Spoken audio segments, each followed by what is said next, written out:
Hello everybody, welcome back to a brand new video. Today we're going to be doing the Supreme Court Decision Timeline, Episode 4. We're going through the years of 1851 to 1871. Let's look at our current Supreme Court to begin this episode off with the current Supreme Court. Chief Justice Roger B. Taney, Associate Justice John McKinley, Associate Justice John Moore Wayne, Associate Justice Robert Cooper Grier, Associate Justice Levi Woodbury, Associate Justice John Catron, Associate Justice James Dandridge Caliburton, and Associate Justice Peter Vivian Daniel, and Associate Justice John McLean. It's an 8-to-1 liberal court. Can the Whig Party, or as you'll find out, Republican Party, make gains on the Supreme Court? Let's find out. Starting off in 1851, Associate Justice Levi Woodbury passes away, and the House replaces him with Isaac Toucey. 1852, Associate Justice John McKinley would pass away. The House would replace him with John Archibald Campbell. And Uncle Tom's Cabin would be published, which would, again, set more flames to an eventual civil war. And we have the 1952 vice presidential election as Democrat Senator Franklin Pierce defeats Whig General Winfield Scott 254 to 42 to become the 12th vice president. 1853, we have the Costa affair. There would be a yellow fever outbreak. The Cincinnati riots of 1853, the Gadsden Purchase, as you can see to the right, and the Yontaket Massacre. 1854, President Lewis I passes the Kansas-Nebraska Act, again setting more fuel on the fire for the eventual Civil War. There's the Black Warrior Affair, and Bleeding Kansas occurs, which is the match that might light the fire. 1855, the Klamath and Salmon River War happens during this year. The Point-No-Point Treaty would be signed, which something to do with Washington. Can't remember at this point. My brain's not working. There would be even more riots in Cincinnati. Cincinnati has a lot of riots named after it. The First Sioux War would also take place in 1855, and the Yakima War begins, as well as the Third Seminole War. Going on to 1856, there are multiple riots, rebellions, and confrontations that occur across the entire country during this year.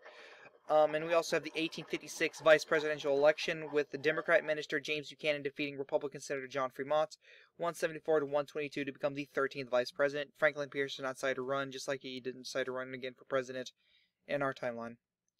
1857, we have the Panic of 1857, which puts our country into a bad recession. There's nothing too noteworthy to happen in 1858. 1859, the Indian head cent is minted, as well as the Pikes Peak Gold Rush beginning. Pikes Peak is in Colorado. 1860, Associate Justice Peter Vivian Daniel passes away.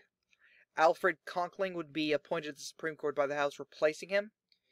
And we would also have the 1860 Wayute Massacre. And the 1860 vice presidential election, Republican Congressman Abraham Lincoln defeats Southern Democrat Senator John Breckinridge. I don't know why I didn't put it on the slide. Constitution Senator John Bell and Northern Democrat Senator Stephen Douglas 180 to 72 to 39 to 12 to become the 14th vice president. Southerners and Northerners battle at the Capitol building, killing hundreds. This is actually ironic as it's relevant to what happened about a month ago. Or, well, about a couple weeks ago, a month ago, something like that. They do actually, in this timeline, they would break into the Capitol building, which, you know, scary thought, I know. Just fighting one another. This is the official start to the Civil War. There is no secession, just a country just fighting within itself. And President Lewis I would condemn the South and essentially say, hey, I'm going to be working with Lincoln to get rid of the slavery issue. Essentially is what he's saying. 1861, Associate Justice John McLean passes away with Noah Hayes Swain being appointed to the Supreme Court by the House. President Lewis I and Vice President Lincoln signs an executive force bill to liberate the South, and, you know, Civil War begins. 1862, President Lewis signs the Pacific Railways Act that would have been introduced by Vice President Lincoln. 1863, Vice President Lincoln issues the Emancipation Proclamation, which would later be backed by President Lewis in a speech where he tells the Southern blacks, fight for your freedom or stay enslaved, essentially giving them an ultimatum. President Lewis I would also sign the Enrollment Act, which would send Northern blacks into war. 1864, Chief Justice Roger B. Taney passes away, with Samuel Freeman Tiller being appointed by the Senate to replace him. Remember, the Senate is in charge of selecting the Chief Justice. President Lewis I states that either Lincoln or McClellan are suitable for the job of president, pretty much saying that he feels like it's almost his time to go soon. Republican Vice President Abraham Lincoln defeats Democrat General George B. McClellan 212-21 to win re-election. 1865, Associate Justice John Catron passes away with the House replacing him with the David Davis.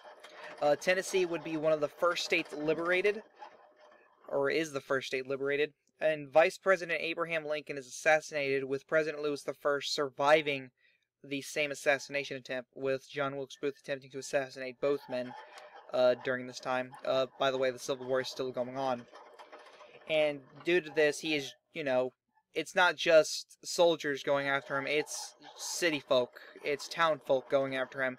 And he's found and he's publicly hanged after being dragged, to a city square.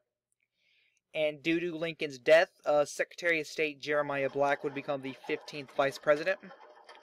And President Lewis I would pass the 13th Amendment, the abolishment of slavery, which he would reveal that is something that him and Lincoln were working on before he died. 1866, President Lewis I would pass away, so, it would be on top of being president, the stress of losing the vice president, Abraham Lincoln, being there, when he was shot as well as being shot, though the shot isn't what killed him, he just passed away. And the Supreme Court would select U.S. Minister to Spain, Hannibal Hamlin, as the 5th president, so Hannibal Hamlin would become the president, the 5th president. So President Hamlin I would start off his presidency by passing the Civil Rights Act of 1866, as well as signing an executive order increasing military presence in the South. 1867, Associate Justice John Moore Wayne would pass away, and the House would replace him with Stephen Johnson Field, as well as a yellow fever pandemic hitting the country. 1868, Florida, Alabama, Georgia, North Carolina, and South Carolina are liberated successfully, and President Hamlin I would pass the 14th Amendment, which is the naturalization process. And we also have the 1868 vice presidential election, with the Democrat Vice President Jeremiah Black defeating Republican Speaker Schuyler Colfax, or Schuyler Colfax, something like that, 199 to 126 to win re-election. Going on to 1869, Associate Justice Isaac Toucey would pass away, and the House would replace him with Salmon P. Chase. And President Hamlin I would pass the 15th Amendment, which is not just suffrage for African Americans, it's also suffrage for everyone that hasn't been able to vote up to this point, so that includes women, other minority groups, all of them. 1870, Associate Justice Robert Cooper Grier would pass away, and William Strong would be appointed to the Supreme Court to replace him by the House, as well as Virginia, Mississippi, and Texas being liberated by the U.S. Military. President Hamlin I would establish the National Weather Service as well as the Justice Department. 1871, President Hamlin I passes the District of Columbia Organic Act, and he does declare the KKK a national threat. The war won't end until they are gone, so there is a movement to get rid of them by Hamlin I and the government. So let's take a look at what the Supreme Court is as of this point.